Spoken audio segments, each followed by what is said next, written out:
Welcome back to Mornings at ANC. 3 stories are interwoven to see the plight of Filipino women from the sensitive eyes of 3 contemporary women directors. A prostitute recounts her harsh life since childhood. 2 sisters dream of better things, and a widow falls in love with a younger man. These are the women who make up the indie film Ganap na Babae, and here are some scenes from the trilogy.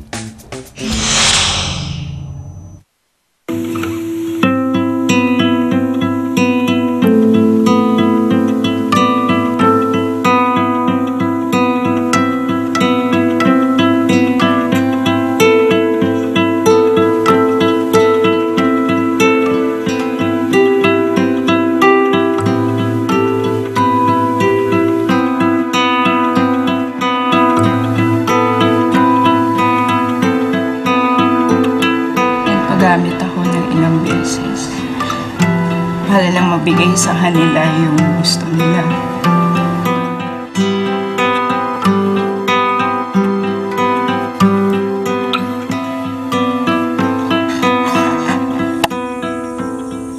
Kaya tayo nangangamote kasi puro kamote kinakain natin.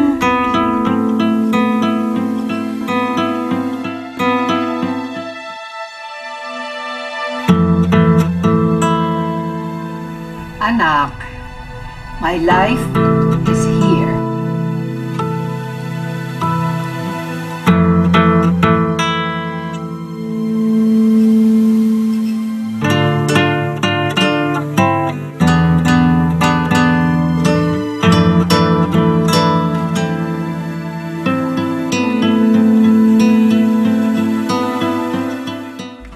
Now, Ganap na Babae is set to compete in the 2011 Soho International Film Festival in New York in April. For more on the indie film, we are joined by directors Rica Arevalo and Ellen Ramon. Good morning to you two, directors. Hello, good morning. And salamat sa inyong pagdalaw dito sa amin sa set. Congratulations, first off, on making it to the Soho International Film Festival, because it's such a great and great accomplishment for this film.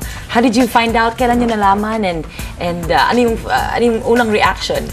Actually, it was very good news kasi International Women's Month this March, no? So siguro last week, nag-email na sila na we're in competition sa New York. How many places did you submit the film to? This is marami, pero this is the parang world premiere. First time abroad pa pala. We're still waiting word from the other festivals. Pero yun naman yung, after making the film, you must really try hard to join as many festivals as you can. And and I think there's nothing wrong with that. Be very proud of the work that you guys accomplished. Before pag-usapan natin yung 3 stories that make up the trilogy in Ganap na Babae, why do you think it was important for you to take it to the international festivals and show the 3 stories to the international community? Actually, we women, marami tayong stories, diba? So, especially Filipino women. So, yung story namin, iba-ibang location. Meron sa province, meron about city. We wanted the world to see ano yung role ng contemporary women now. Like, in my case, and sa film namin, yung story about cougar. Yun yung medyo in ngayon, diba? May-December affair. So, Tita Boots, for the first time, daring role na, she fell in love with a younger man. Who's played by? Ro Malyari. Oh, okay. He's a deaf actor. Galing siya sa Dinigsaan na kita. But in this role, speaking role siya, no? So, very interesting and challenging for the actors kasi yun na nga, iba yung paggawa namin ng pelikula. Ang galing, ang galing.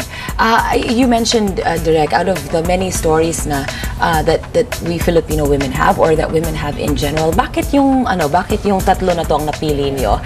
There's one about a prostitute. There's another one about 2 women, rural women who tilled the land. And of course, the May-December affair with Ma'am Boots.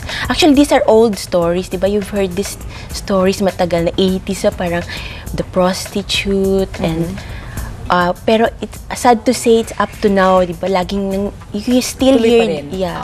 the migrant, the Pinay mail order bride. Migration. Migration issues. Actually, our intention was really to make the film for students and young women. So, parang, relatively, these are new stories to them, pero we need to retell them paulit-ulit.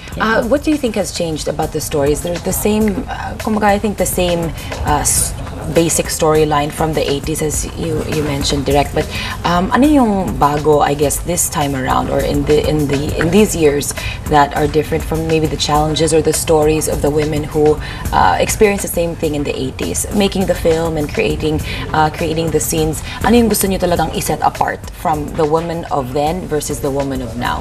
Actually, this film, it's like an experiment. Yung storytelling namin, hindi siya straight narrative.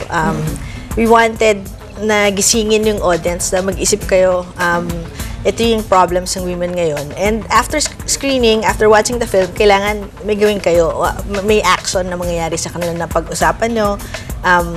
Yung about women empowerment. Well, speaking of women empowerment, it was screened at UP Yesterday, March 8, International Women's Exacto sa, well, a Women's day, Month. And Women's later, Month. tonight sa UPLB, Umali Theater, 5 and 8 p.m. may screening kami doon. How was the premiere? How was it received from women? Do you find that women are a lot more empathetic? Parang iyakan ba yung mga babae? Or yung mga lalaki ba ang masalang medyo natatouch na ngayon ko lang nalaman, ngayon ko lang talaga na-appreciate ang ginagawa ng mga kababaihan o kung ano yung pinagdadaanan? Actually, the film, it's entertaining at the same time. Nag-iisip sila. Hindi na siya puro seryoso. Hindi siya, not very heavy, issue-oriented. Saka hindi kami galit sa lalaki. I mean, we need men, diba? So, Yeah, yun na most nga. of the time, direct. Sometimes. Yung mga male audience na nanonood sa amin, na-appreciate nila. Nakikita nila yung iba yung perspective. Mas na-appreciate nila ngayon yung mga asawa nila, yung girlfriend sila, ganun. It's nice kasi hindi siya masyado heavy. And kahit medyo mabibigat yung ibang stories, like the prostitution story or maybe other challenges na medyo mabigat, it also shows the resilience of the Filipino women. Kahit ano yung scenario, parang, sige, we'll find to rise above their positive in it. circumstances. Yes. Yeah. Actually, Rica's treatment, dun kinikilig yung mga tao with Miss Boots Anson Roa. How was that? I must ask. This is sinabi mo nga, Direct. This is the first time that Boots Anson Roa is in more of a daring role. It's a cougar role, and I see her around the hallways sometimes, and she's so nurturing, motherly. Has that parang malabirhen na aura. How did you make it into a cougarish role? Actually, very meek and humble siya, no? But we went to Europe for a pilgrimage tour, and then she opened up. Parang, I want to do something different. I want out of the box. Gusto niya na leading man na mas bata. So, after Nanggaling pala parang it was tailor-made for her. I wrote it specifically for her. And were there any funny scenes that we should watch out for when it comes to? There are a lot of oh my kilig goodness, scenes. ayan talaga. Nakikita na natin. I mean, we see it right on the screen. You didn't shy away from doing the intimate scenes. Actually, I was pushing Rica, ask Ma'am Boots to do a kissing scene. No. Pero sabi niya, no way. I had to respect her kasi in all her films, wala talagang kissing scene. So, ayoko naman i-break yung record niya. So if we may ask, sa susunod na makikita ko si Ma'am Boots, I'm gonna ask her, kamusta naman ang shooting? But very in passing, kamusta after shooting those scenes and shooting the kilig scenes, ano yung naging reaction niya? It was yung opening night namin sa Cinemalaya last year. All the audience, they were talagang shouting, pumapalakpak, kilig na kilig doon sa love team nila. Okay, well, aside from that story, may individual names ba sila, Direct Rica? Direct Ellen? Per segment namin ginawa, may kaibigan, kapatid, and ina. Yeah. Okay, and then one other story that we didn't touch so much upon is it was made by Sarah Rojas, starring Mercedes Cabral. Yeah, the ina part.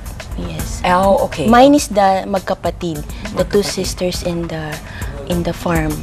I see. Okay. Well, is this the first time that the three of you have collaborated in a film? Yes. Well, congratulations that it has received the praise of the Soho International Film Festival. Again, that's April 15 To 21 at the Quad Cinemas in Soho.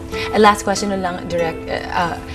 You know, whenever international films go abroad, there's always the support of Filipinos here that really means a lot. Is there a website or is there a place where people can go to support the film, especially before you guys take off?